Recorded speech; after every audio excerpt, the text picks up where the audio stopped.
আমাদের যা প্রস্তুতি আছে তাতে আমরা রেগুলারলি আমাদের সমস্ত পাম্পিং স্টেশনস চালু আছে, আমাদের jet suction machine on the spot আছে, our control room is functioning. Police is also helping us a lot if they are getting any calls.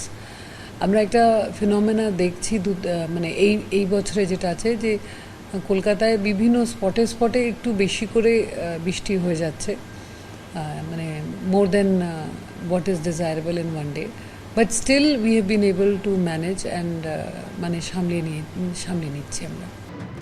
এক নাগারে বৃষ্টি আর তার জেরে শহর জুড়ে জল যন্ত্রণার ছবি, বিভিন্ন জায়গার ছবি আপনাদের দেখাবো। সল্টলেক সেক্টর 5 থেকে শুরু করে বেশ কিছু এলাকায় জল জমেছে, যেভাবে আজকে দিনভর দফায় দফায় বৃষ্টি হচ্ছে। সেক্টর 5 থেকে আমাদের প্রতিনিধি সন্দীপ সরকার রয়েছেন। সন্দীপ, একেবারে অফিস ফেরত সময় এটা, কারণ বহু মানুষ এই সেক্টর 5 থেকে এই সময় তারা বাড়ি ফেরেন, কতটা জল জমেছে আর তার ফলে কতটা দুর্ভোগের সম্মুখীন হচ্ছেন তারা? দেখো, ছবিটাই বলে দিচ্ছে সেক্টর 5-এ এই মুহূর্তে অবস্থা কি। তীব্র যানজট তৈরি হয়েছে সেক্টর 5-এর যে সমস্ত রাস্তাগুলি রয়েছে, কলেজ মোড় হোক, ওয়েবেল মোড় হোক কিংবা এসডিএফ, প্রত্যেকটা রাস্তায় জল রয়েছে এই মুহূর্তে। অফিস ফেরত মানুষজন তারা পড়েছেন সমস্যায়। যান চলাচল অত্যন্ত ধীর গতিতে হচ্ছে এবং বিভিন্ন রাস্তা, বিভিন্ন একমুখী রাস্তাগুলিও কিন্তু এই মুহূর্তে অত্যন্ত ধীর গতিতে যান চলাচল করছে এবং লম্বা সময় দাঁড়িয়ে থাকতে হচ্ছে।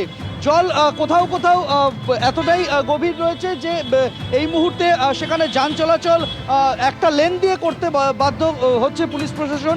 ফলে সব মিলিয়ে কিন্তু একটা দুর্বিষহ পরিস্থিতি। হঠাৎ করেই এই ঝমঝমিয়ে বৃষ্টি বিকেলের পর থেকে একটানা প্রায় 1.5 থেকে 2 ঘন্টার বৃষ্টি, তাতে একেবারে জলমগ্ন অবস্থা সেক্টর 5-এর বিভিন্ন রাস্তায়। শুধু সেক্টর 5 নয়, তার পাশাপাশি সল্টলেকের বিভিন্ন নিচু জায়গায় সেখানে জল জমেছে। জল জমে দুর্ভোগের সৃষ্টি হয়েছে সেন্ট্রাল পার্ক সংলগ্ন জায়গাতে, নিকো পার্কের আশপাশের কিছুটা অংশ সেখানে জল জমেছে। আর আমি এই মুহূর্তে যেখানে দাঁড়িয়ে রয়েছি এটা হচ্ছে সেক্টর 5-এ ওয়েবেল মোড়ের দিকে যাওয়ার একটি রাস্তা। সেখানে তুমি দেখেই বুঝতে পারছো যে যান চলাচল কিভাবে করছে। লম্বা লাইন, ঘন্টার পর ঘন্টা এখানে গাড়ি নিয়ে দাঁড়িয়ে রয়েছেন মানুষজন এবং অফিস ফেরত মানুষজন অনেকেই হাঁটা লাগিয়েছেন। আমরা দেখতে পাচ্ছি যে পায়ে হেঁটে অনেকে জল ঠেলেই আসছেন, কেননা দীর্ঘ সময় দাঁড়িয়ে থেকেও বাসের দেখা পাওয়া যাচ্ছে না। অটো ভরসা পায়ে হেঁটে যাওয়া গন্তব্যে। এই মুহূর্তে এই যে জলের ছবিটা আমরা দেখতে পাচ্ছি, সেক্টর 5-এর বিভিন্ন অংশের একই রকম ছবি, জলমগ্ন অবস্থা। অফিস ফেরত মানুষজন নাকাল হচ্ছেন এই জমা জলের কারণে। একেবারে জল যন্ত্রণার ছবি আমরা দেখতে পাচ্ছি, তার কারণ সেক্টর 5 বহু মানুষ এই সময় অফিস থেকে বাড়ি ফেরেন এবং যে কারণে দেখা যাচ্ছে তারা দুর্ভোগের সম্মুখীন হচ্ছেন। তার কারণ একেবারে জল জমে রয়েছে আর এই জল নামতেও কিন্তু বেশ খানিকটা সময় লেগে যাচ্ছে। এবিপি আনন্দ, এগিয়ে থাকে, এগিয়ে রাখে।